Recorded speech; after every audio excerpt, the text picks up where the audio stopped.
Assalamualaikum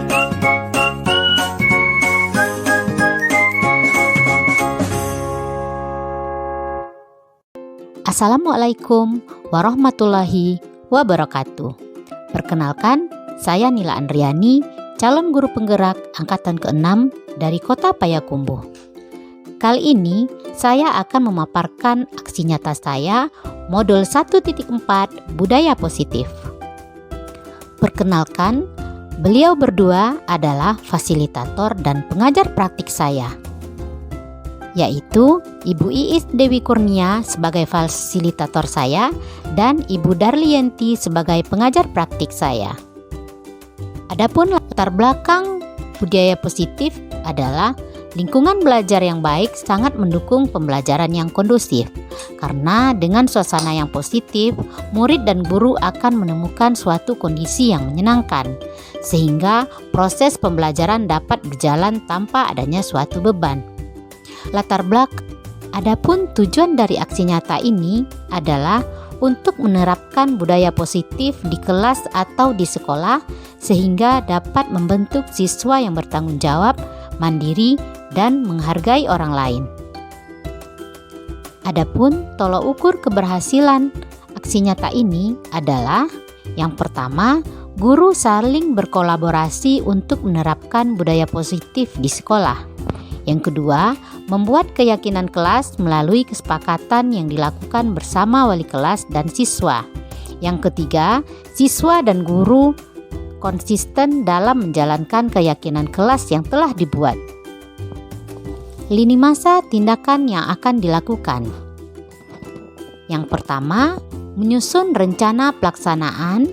Yang kedua, mengkomunikasikan dengan kepala sekolah dan teman sejawat supaya apa yang saya lakukan dapat diketahui oleh kepala sekolah dan teman sejawat. Yang ketiga, melakukan revisi perencanaan. Yang keempat, berkolaborasi dengan teman sejawat. Yang kelima, menentukan waktu pelaksanaan. Dan yang keenam, melaksanakan tindakan aksi nyata. Dukungan yang dibutuhkan dalam aksi nyata ini adalah yang pertama adalah dukungan dari kepala sekolah. Dukungan dari kepala sekolah sangat dibutuhkan melalui koordinasi supaya apa yang telah direncanakan dapat berjalan dengan lancar. Yang kedua adalah dukungan dari orang tua. Dukungan dari orang tua sangat berperan penting dalam pembentukan karakter siswa. Yang ketiga adalah dukungan berupa alat dan bahan yang dibutuhkan. Berikut adalah kegiatan pengimbasan, pemahaman, dan implementasi budaya positif yang saya lakukan di sekolah. Assalamualaikum warahmatullahi wabarakatuh. Pertama-tama, marilah kita mengucapkan puji dan syukur kehadirat Allah Subhanahu wa Ta'ala yang telah memberikan nikmat kesehatan dan nikmat kesempatan sehingga kita dapat berkumpul di ruangan ini untuk mendengarkan arahan dari guru penggerak kita, yaitu Ibu Nila Andriani. Selanjutnya, selawat beriring salam tak akan pernah bosan-bosannya kita sampaikan kepada arwah junjungan kita, yakninya Nabi besar Muhammad SAW. Allahumma sholli ala Sayyidina Muhammad wa ala ali Sayyidina Muhammad. Yang sama-sama kita hormati Bapak Kepala SDN 09 Payakumbuh, Ibu Guru Penggerak kita Ibu Nila Andriani, dan rekan-rekan guru semuanya, yaitu Guru SDN 09 Payakumbuh. Baiklah, sebelum kita melanjutkan acara ini, sama-sama kita doakan semoga acara kita ini mulai dari awal sampai akhirnya nanti bisa diridhoi oleh Allah Subhanahu wa Ta'ala, dan sama-sama kita bacakan basmalah. Acara selanjutnya langsung kita minta arahan dari Bapak Kepala Sekolah kita, yakninya Bapak Edlan Nofri SPD. Pada Bapak, waktu dan tempat kami persilakan.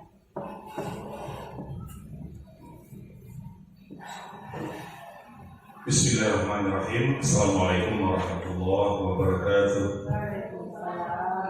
Yang sangat terhormati Ibu Nila Andriani, beliau merupakan calon guru penggerak tahun 2022 dan akan mengikuti beberapa tahapan-tahapan yang harus dilakukan selama beliau menjadi calon guru penggerak. Semoga berhasil dan lulus dengan sempurna dan berhasil menjadi guru penggerak tahun 2022 nanti. Amin ya rabbal alamin. Selawat beriring salam kita kirimkan buat junjungan kita Rasulullah SAW yang telah membawa umatnya dari alam jahiliyah kepada alam yang berpengetahuan. Bapak Ibu kami hormati, hari ini kita melaksanakan kegiatan yang merupakan tindak lanjut dari kegiatan sebelumnya yang sudah disampaikan oleh Ibu Nila tentang praktek baik dan penerapan budaya positif di sekolah kita. Jadi untuk lancarnya kegiatan ini, mari kita ikuti kegiatan ini dengan seksama, dan kepada Ibu Nila mari kita berikan waktu seluas-luasnya untuk beliau, dan untuk tindak lanjut berikutnya mari kita diskusikan kira-kira nanti kegiatan kita seperti apa. Barangkali itu yang dapat saya sampaikan. Assalamualaikum warahmatullahi wabarakatuh. 3. Terima kasih kita ucapkan kepada Bapak yang telah menyampaikan sepatah dua kata-kata di hadapan kita bersama. Selanjutnya, untuk lebih diridhoinya acara kita ini oleh Allah Subhanahu wa taala dan lancarnya acara kita dari awal sampai akhir nanti. Setelah ini kita akan membacakan doa yang akan dibacakan oleh Ibu Siti Supiah SPD. Pada Ibu kita persilakan.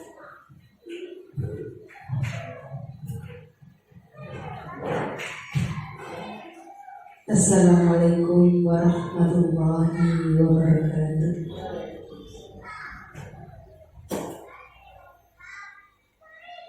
Auzubillahiminasyaitonirrajim. Bismillahirrahmanirrahim. Alhamdulillahirabbil alamin. Wassalatu wassalamu ala asrofil anbiya'i wal mursalin wa ala alihi wa sahbihi ajmain. Ya Allah, ya Tuhan kami, segala puji untuk-Mu, pemelihara alam semesta. Segala puji atas karunia dan kenikmatan yang Engkau limpahkan kepada kami. Segala puji atas keagungan-Mu dan segala puji atas kemuliaan-Mu dan kekuasaan-Mu. Ya Malik, Ya Kudus, kami agungkan nama-Mu. Hanya kepada-Mu kami bersyukur, dan hanya kepada-Mu kami memanjatkan doa. Ya Rabb, hari ini kami berkumpul di sini dalam kegiatan diseminasi modul 1/4 budaya positif,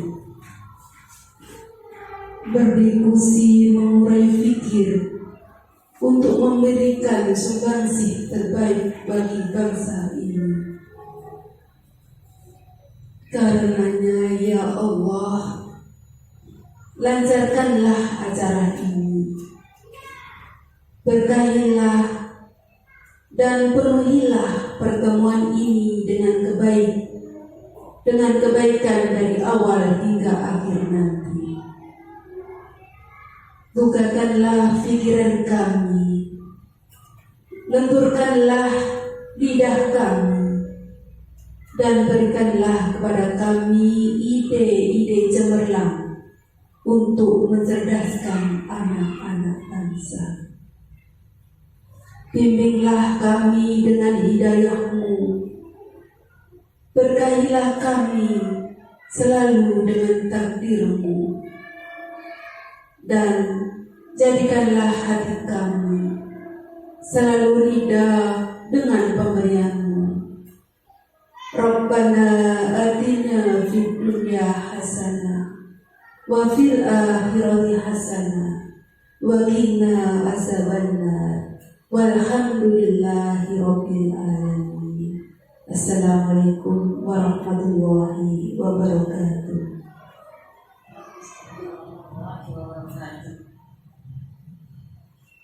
Baiklah, sampailah kita ke acara inti, yakninya penyebaran pemahaman dan pengalaman penerapan budaya positif yang akan disampaikan oleh calon guru penggerak kita, yaitu Ibu Nila Andiani. Kepada Ibu kita persilakan.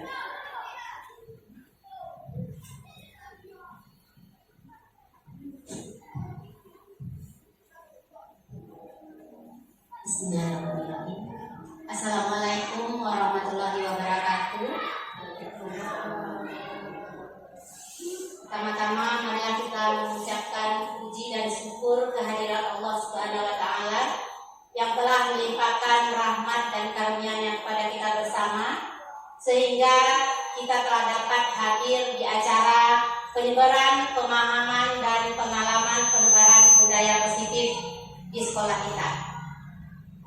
Pada kesempatan hari ini, saya ditugaskan sebagai guru penggerak untuk menyebarkan pemahaman, pengalaman penerapan budaya positif yang telah saya pelajari di dalam program guru penggerak. Di sini mungkin kita telah jauh mengenal apa itu budaya positif. Tentu ibu-ibu sudah kenal atau sudah pernah mendengar budaya positif. Apa barangkali itu budaya positif, Bapak Ibu? Mungkin sudah ada yang pernah dengar? Belum ya ibu-ibu? Belum. Baiklah, budaya positif yaitu, sebelumnya saya mengucapkan selamat datang dulu kepada para guru hebat. Mari kita bersama berkolaborasi, saling mendukung demi mewujudkan budaya positif di lingkungan sekolah kita. Budaya positif merupakan perwujudan dari nilai-nilai atau keyakinan universal yang diterapkan di sekolah. Sebetulnya budaya positif ini telah lama kita terapkan di sekolah kita, seperti bersalaman di pagi hari dengan guru, meningkatkan kebersihan sekolah, dan banyak lagi yang lainnya. Tentu penerapan ini kita berusaha untuk lebih baik lagi penerapannya di sekolah kita. Adapun konsep utama modul budaya positif ini, yang pertama adalah perubahan paradigma belajar, yang kedua disiplin positif, yang ketiga kebutuhan dasar manusia, yang keempat motivasi perilaku manusia, yang kelima posisi kontrol, yang keenam keyakinan kelas, dan yang ketujuh segitiga restitusi. Baiklah Bapak Ibu, di sini kita akan coba ulas satu persatu dari konsep utama budaya positif ini. Yang pertama adalah pembelajaran dengan paradigma baru. Mungkin Bapak Ibu sudah mendengar atau pernah mendengar apa itu pembelajaran dengan paradigma baru. Sudah pernah Bapak Ibu? Ya. Belum ya? Kita cuma mendengar ya Pak ya. Baiklah, pembelajaran dengan paradigma baru dirancang berdasarkan prinsip pembelajaran berdiferensiasi, sehingga setiap siswa belajar sesuai dengan kebutuhan dari tahap perkembangan untuk mewujudkan profil pelajar Pancasila. Di sini, pembelajaran dengan paradigma baru berorientasi kepada pemenuhan kebutuhan siswa-siswa kita, berbeda dengan pembelajaran yang biasa kita lakukan di kelas kita, yang biasa kita belajar secara klasikal. Kita tidak memperhatikan kebutuhan-kebutuhan yang diharapkan oleh siswa-siswa kita. Di sini kita melihat bahwa siswa-siswa kita tersebut sesungguhnya mempunyai perbedaan dan keragaman di kelas kita masing-masing. Apakah itu minat, karakter, dan daya tangkap mereka. Jadi di pembelajaran dengan paradigma baru ini yang sekarang sudah kita lakukan, yaitu implementasi kurikulum merdeka, kita diharapkan sebagai guru untuk melihat kebutuhan akan peserta didik kita. Kita diharapkan pembelajarannya memenuhi semua kebutuhan peserta didik kita. Tapi yang telah kita jalankan sekarang ini masih secara klasikal. Kita memberikan tugas yang sama kepada peserta didik kita. Sedangkan di pembelajaran paradigma baru ini, kita dituntut untuk memenuhi kebutuhan murid-murid yang ada di kelas kita. Kita bisa lihat dari minat dan bakat siswa-siswa kita, karakter siswa-siswa kita, dan daya tangkap siswa-siswa kita.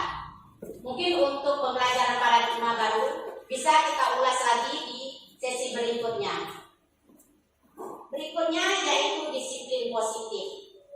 Disiplin positif merupakan cara menegakkan disiplin tanpa hukuman, kekerasan, dan imbalan, bertujuan untuk menumbuhkan kesadaran keberdayaan anak untuk melakukan sesuatu yang baik. Contohnya saja, seorang anak yang membersihkan kamar tidurnya di rumah. Anak itu berpikir bahwa membersihkan tempat tidurnya di rumah itu memang keinginannya untuk nyaman tinggal di kamarnya, bukan termotivasi karena takut dihukum oleh orang tua atau diberi imbalan oleh orang tua. Berarti anak yang seperti ini dia telah menjalankan disiplin positif. Ini termotivasi dari dalam dirinya sendiri, yaitu motivasi intrinsik. Inilah yang kita harapkan nantinya ke siswa-siswa kita. Mereka menjalankan disiplin di sekolah memang termotivasi dari dirinya sendiri, bukan termotivasi dari luar atau ekstrinsik. Termotivasi dari dirinya sendiri, memang keyakinan itulah yang diyakini oleh siswa-siswa kita yang harus diperbuatnya. Berikutnya adalah kebutuhan dasar manusia. Pada dasarnya, anak-anak kita melakukan suatu tindakan yang di luar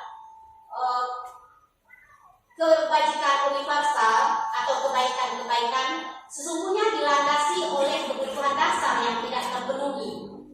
Contohnya saja, yang pertama, kebutuhan untuk bertahan hidup, yaitu kebutuhan seperti makan, tidur, tempat tinggal, dan lain-lain.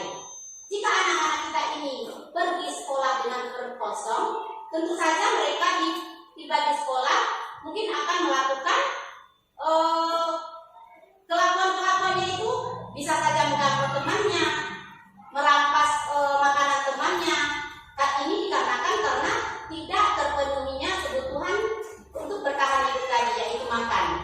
Kemudian kebutuhan kasih sayang. Mungkin saja anak-anak kita ini di rumah kurang mendapatkan kasih sayang dari orang tuanya, sehingga dia di sekolah mencari kasih sayang dengan berbagai cara, dengan mengganggu kawannya sehingga nanti kita marah kepadanya. Disitulah dia merasakan dengan kita marah itu anak kita merasa disayangi. Yang ketiga adalah penguasaan atau pengakuan atas kemampuan. Anak-anak kita itu butuh kita akui kemampuannya. Dia bangga kalau kita sebut misalnya si A, berapa 2 ditambah 2? 4 Bu, kita akui ya pintar seperti itu. Berarti kita telah mengakui atas kemampuan siswa kita itu. Yang kelima, yang keempat adalah kebebasan. Yang keenam adalah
keluar rumah, kita menggunakan helm. Apakah yang terbersit di benak kita, Bapak Ibu? Mungkin kita takut karena hukuman dari polisi atau polisi lalu lintas. Jadi kita menggunakan helm. Berarti ini termotivasi karena hukuman. Yang kedua, mendapatkan imbalan atau penghargaan. Contohnya saja kita atau anak-anak kita melakukan sesuatu karena dia ingin mendapatkan imbalan. Nanti kalau anak-anak ibu mendapatkan ini, maka akan dikasih hadiah ini. Itu berarti anak-anak kita termotivasi karena ingin mendapatkan imbalan. Yang berikutnya adalah menghargai nilai-nilai kebajikan diri sendiri. Inilah yang kita inginkan anak-anak kita itu melakukan sesuatu memang karena dia menghargai nilai-nilai kebajikan dari dirinya sendiri. Karena ini akan bersifat jangka panjang, bukan seperti kita memberi hukuman. Memang waktu kita memberi hukuman ini sangat cepat atau langsung dilakukan anak. Cuma ini akan memberikan efek jangka pendek. Jadi tidak datang dari diri anak kita sendiri. Dan untuk yang ketiga ini dapat kita wujudkan dengan namanya nanti restitusi. Apakah Bapak Ibu sudah pernah dengar apa itu restitusi? Belum?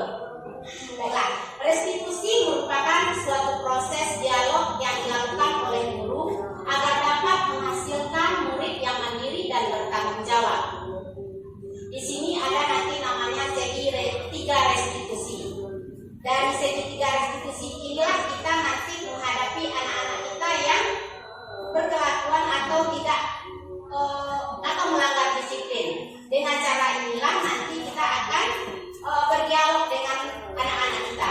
Bagaimana caranya nanti? Kita lihat nanti. Kemudian konsep disiplin dengan identitas gagal. Berarti konsep disiplin dengan identitas gagal ini tidak dianjurkan kita sebagai pendidik untuk melakukannya. Yang pertama adalah menghukum. Menghukum ini mengakibatkan menyakitkan bagi siswa-siswa kita. Yang kedua, mereka merasa tidak nyaman. Yang ketiga, murid-murid kita akan merasa takut. Yang keempat, merasa terpaksa. Dan bahkan murid-murid kita menyembunyikan kesalahan mereka. Mereka bisa saja mereka berbohong untuk menghindari hukuman yang akan kita berikan. Yang berikutnya adalah murid menjadi rendah diri. Itulah kalau kita melakukan hukuman terhadap peserta didik kita yang melanggar disiplin. Yang kedua yaitu penghargaan. Penghargaan ini juga tidak efektif kita berikan kepada siswa-siswa kita dalam menegakkan disiplin. Bisa merusak hubungan, mematikan kreativitas, menghukum dengan sistem ranking. Contohnya saja di kurikulum Merdeka ini kita tidak lagi menggunakan sistem ranking karena ini tidak baik untuk kedepannya bagi murid-murid kita. Anak-anak yang mendapat ranking bisa saja dia menjadi bangga atas dirinya, dan anak-anak yang tidak mendapat ranking bisa saja menjadi rendah diri karena dia tidak dapat ranking yang dia inginkan. Yang berikutnya ialah merampas hak menghargai dirinya sendiri. Berikutnya adalah disiplin dengan identitas sukses. Inilah yang dianjurkan kita sebagai guru untuk menegakkan disiplin di sekolah kita. Yang pertama yaitu konsekuensi. Konsekuensi ini bedanya dengan hukum seperti ini, Ibu-ibu. Misalnya anak kita yang tidak membuat PR di rumah. Di sekolah kita hukum dengan membawa tanah atau misalnya berdiri di depan bendera untuk hormat. Ini berarti hukuman, bukan konsekuensi. Kalau yang disebut dengan konsekuensi lebih relevan dengan apa yang telah diperbuatnya. Misalnya anak-anak kita yang tidak membuat PR tadi, kita suruh membuat PR pada saat keluar main. Berarti ini relevan dengan apa yang telah dilanggarnya tadi. Itu yang dimaksud dengan bedanya antara hukuman dengan konsekuensi. Yang kedua yaitu kalau konsekuensi ini kita mesti memonitoring keberlangsungan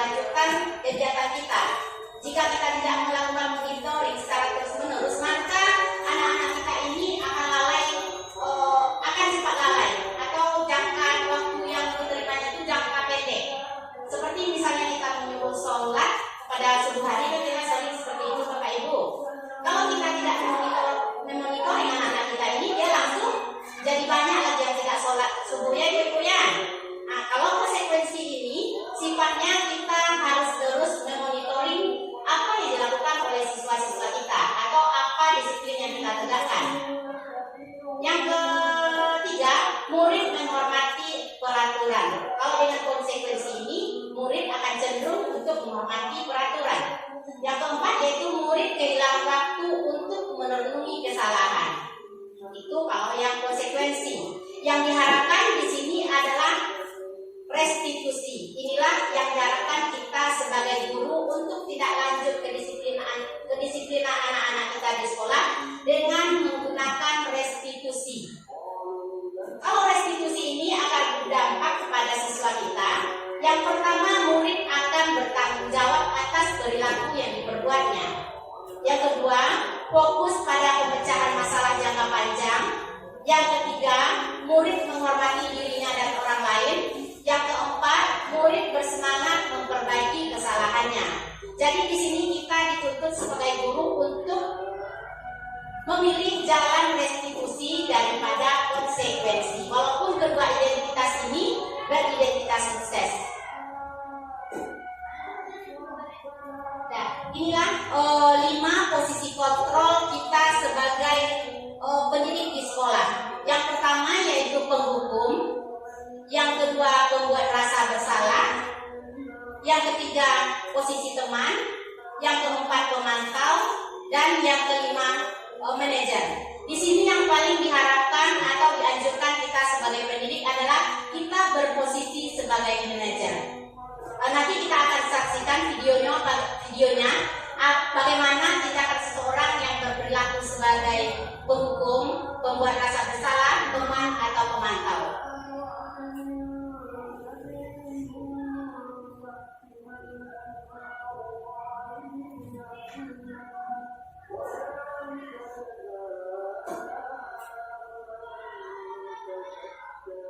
Di sini kita lihat di video ini yaitu bagaimana seorang guru di posisi penghukum pertamanya.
menunjuk-nunjuk, menyakiti, dan menyuruh. Hukuman bisa berupa fisik maupun psikis. Ibu dan bapak guru hebat, dampak yang terjadi pada murid ketika guru berada pada posisi penghukum adalah murid cenderung akan memberontak, bahkan bukan dendam.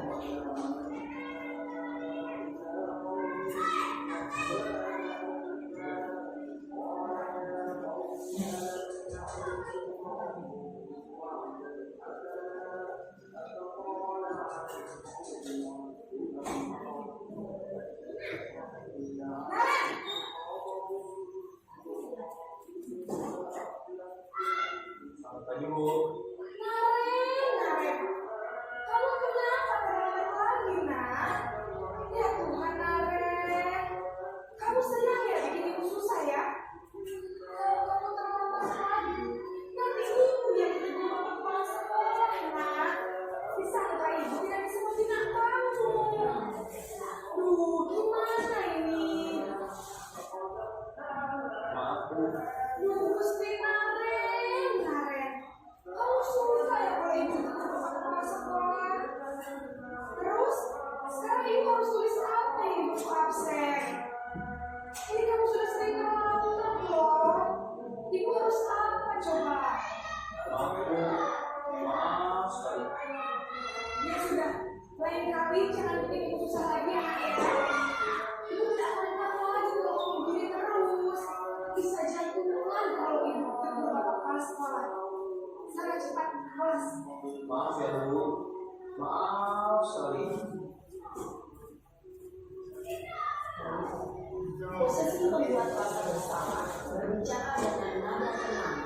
cenderung lembut.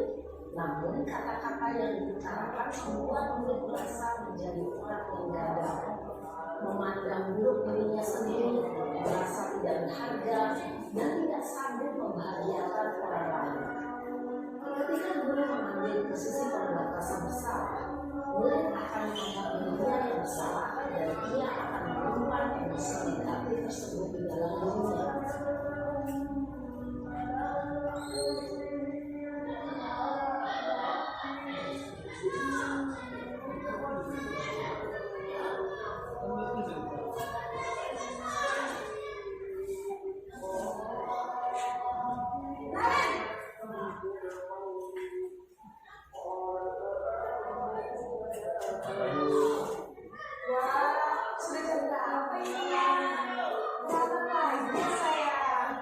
Iya Bu, habis teman saya membangunkan saya Bu.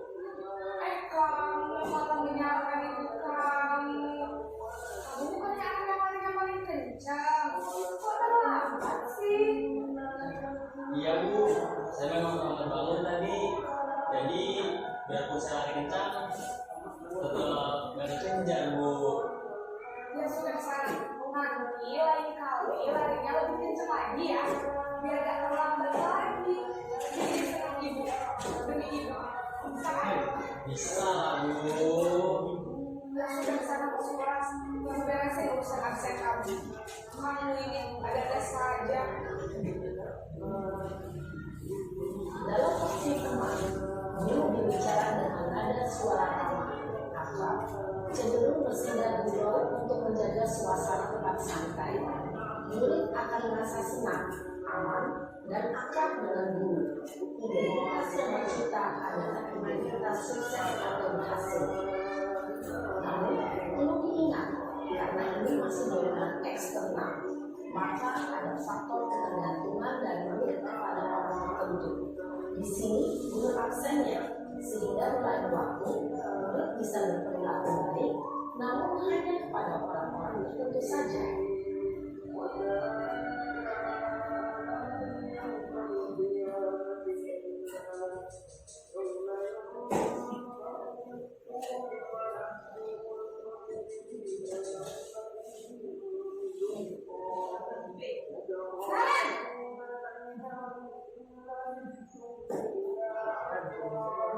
Ayo, Naren, apa peraturan sekolah kita tentang jam berapa kita harus masuk sekolah, Nak?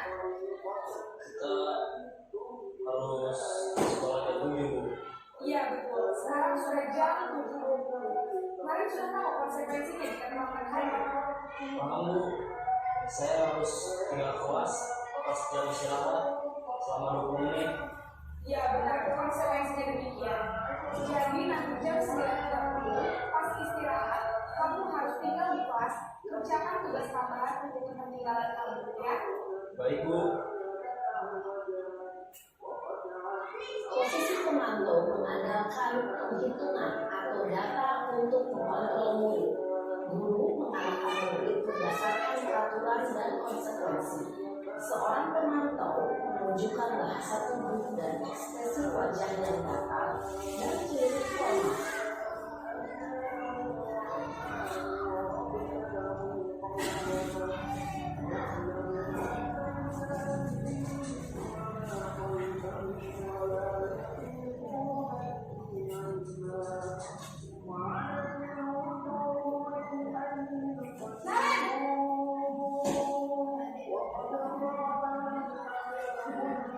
Ayo Bu.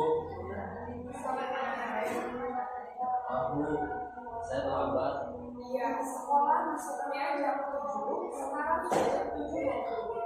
Jadi sekarang bagaimana ya, Naren? Maaf Bu, saya lupa setel alarm saya semalam. Baiklah, menurut kamu, keyakinan sekolah yang mana yang perlu kamu tingkatkan? Menghargai diri sendiri dan orang lain mungkin ya Bu. Setuju.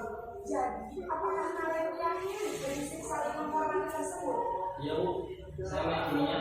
Apakah Naren bersedia memperbaiki masalah keterlambatan ini? Bersedia Bu. Bagaimana kamu akan memperbaiki masalah keterlambatan ini? Saya akan coba untuk tidak lupa menyetel alarm saya Bu. Baik, kalau kalian punya alami di rumah, ada orang yang kira-kira bisa bantu mengingatkan ya? Ada Bu, kata saya, Kak Emma. Ada lagi selain Kak Emma? Selain Kak Emma, ada ibu saya. Baik, jadi yang mengingatkan mereka adalah Kak Emma dan ibu kamu ya. Kira-kira akan mulai sekarang kapan kalian? Setelah pulang sekolah, akan segera saya lakukan. Baik, jadi kalian akan secara alami untuk bangun besok pagi dan akan diingatkan oleh kakak dan ibu dan kalian ya. Ada lagi yang mungkin perlu dilakukan kalian agar tidak terlambat jauh lagi? Tidak ada Bu. Baik, kalian. Terima kasih untuk kerjasama kamu. Sekarang boleh kembali ke kelas belajar. Baik Bu, terima kasih. Posisi manajer adalah posisi kontrol yang disarankan untuk membimbing murid memiliki sikap disiplin yang positif, yaitu murid yang mandiri, bertanggung jawab, dan dapat memecahkan masalah. Tujuan dari posisi ini adalah menegur dan berkomunikasi atas tindakannya, murid akan menulis memberikan pertanyaan bermakna, sehingga murid dapat belajar dari kesalahannya dan mencari sebuah solusi untuk menyelesaikan.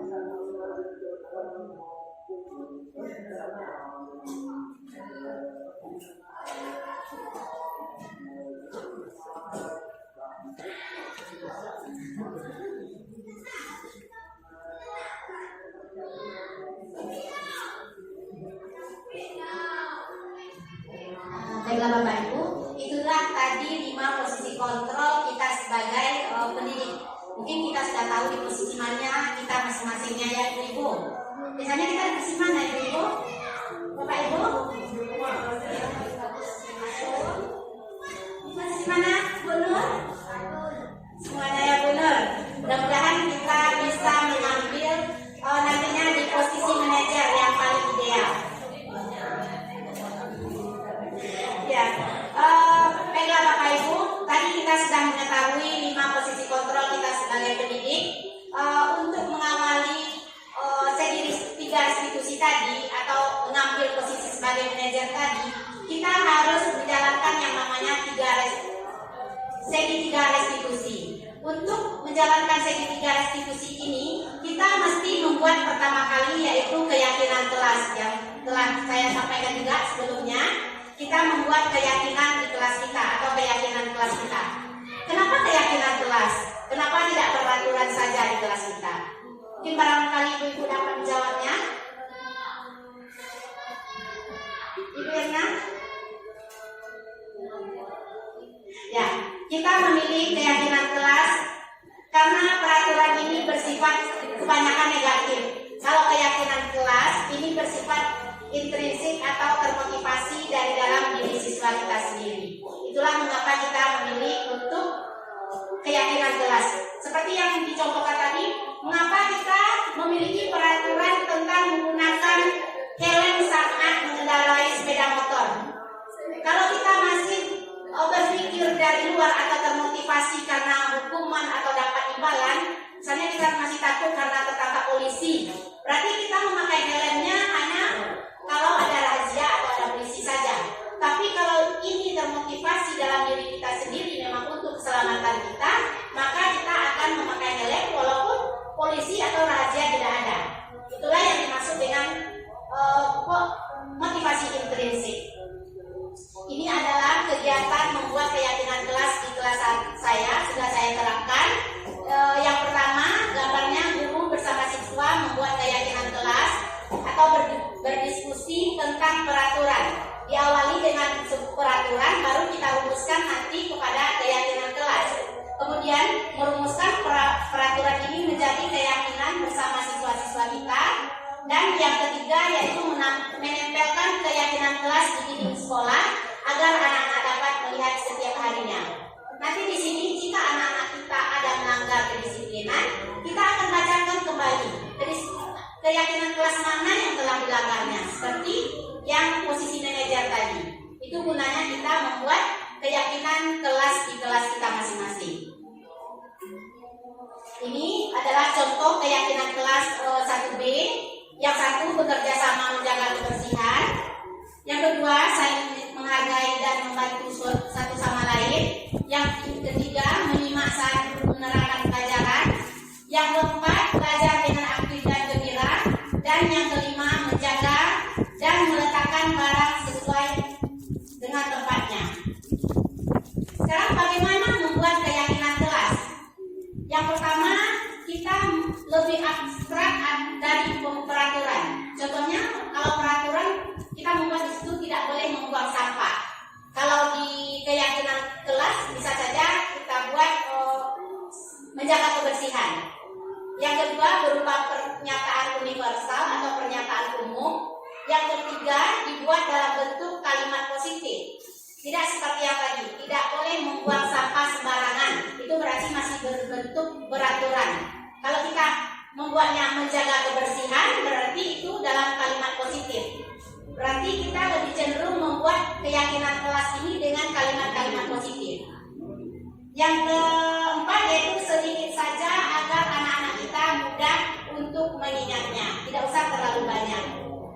Dan yang berikut adalah segitiga restitusi. Inilah segitiga restitusi tadi yang digunakan dalam posisi manajer. Yang pertama yaitu menstabilkan identitas. Pertama, kalau dalam menstabilkan identitas ini, kita bilang kepada murid kita, kamu tidak apa-apa melakukan kesalahan. Itu contoh kalimatnya ya Ibu. Kamu boleh melakukan kesalahan. Tentu kamu beralasan. Mengapa kamu membuat kesalahan itu? Itu pada tahap validasi. Di tahap validasi ini kita memvalidasi tindakan yang salah. Kita tanya kepada anak, kenapa kamu berbuat seperti itu? Pasti kamu ada alasan. Yang ketiga yaitu baru menanyakan keyakinan kelas seperti yang tadi. Kita tanyakan kepada anak kita, keyakinan kelas mana yang sudah dilanggarnya. Yang berikut, kita lihat contoh bagaimana segitiga restitusi yang tadi. Ini yang terakhir ya Ibu.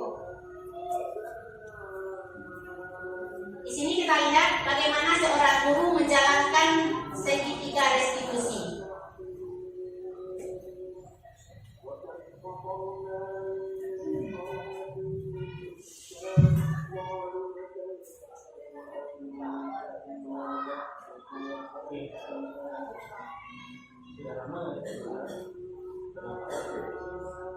Kesel Pak, kesel banget.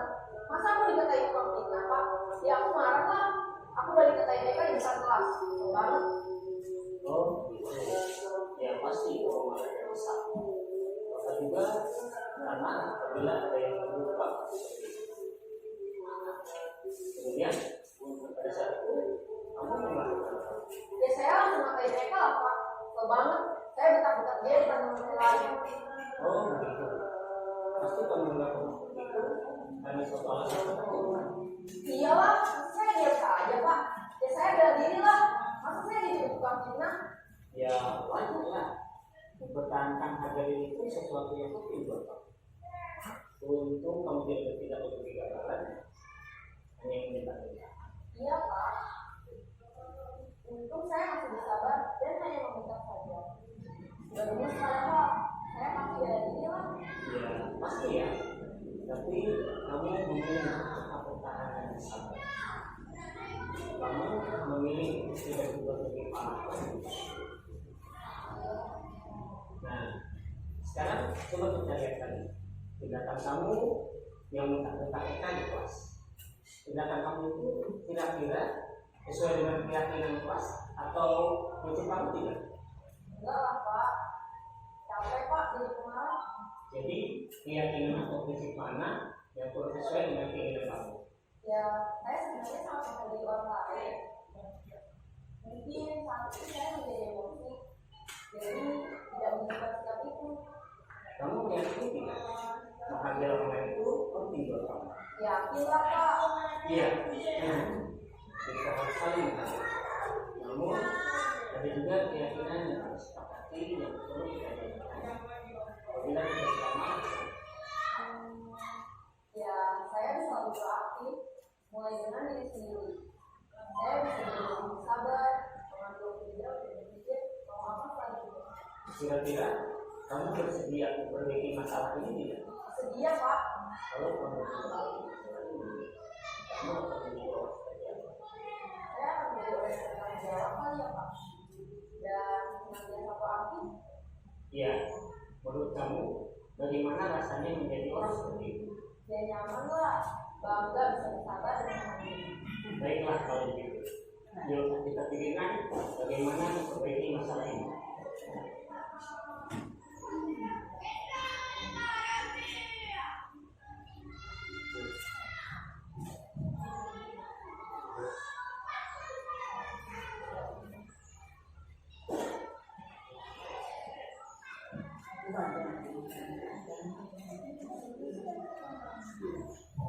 Baik Bapak Ibu, itulah tadi contoh penerapan segitiga restitusi. Mudah-mudahan di sekolah kita dapat menerapkan segitiga restitusi yang telah disampaikan atau ditayangkan tadi. Bagaimana Bapak Ibu? Setuju kalau kita menerapkannya nanti? Setuju. Baiklah, mungkin ada pertanyaan Bapak Ibu? Karena gue pas gue. Baiklah Bapak Ibu, mudah-mudahan kita dapat menerapkan disiplin positif di sekolah kita dengan penanganannya berposisi sebagai manajer dan menjalankan restitusi yang telah kita contohkan di depan tadi. Mungkin hanya itu yang dapat saya sampaikan. Terima kasih atas kerjasamanya. Assalamualaikum warahmatullahi wabarakatuh.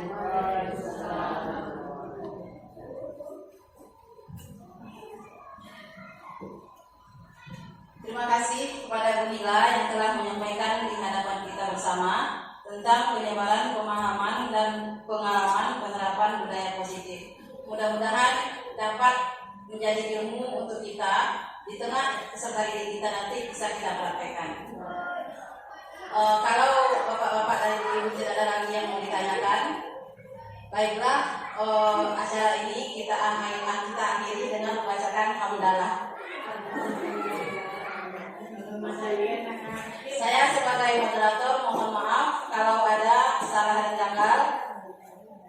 Saya sudahi dengan Assalamualaikum warahmatullahi wabarakatuh. Assalamualaikum warahmatullahi wabarakatuh. Saya Siti Sudia, mengajar di SDN 09 tempat salah satu calon guru penggerak kami bertugas. Beliau bernama Ibu Nila Andriani.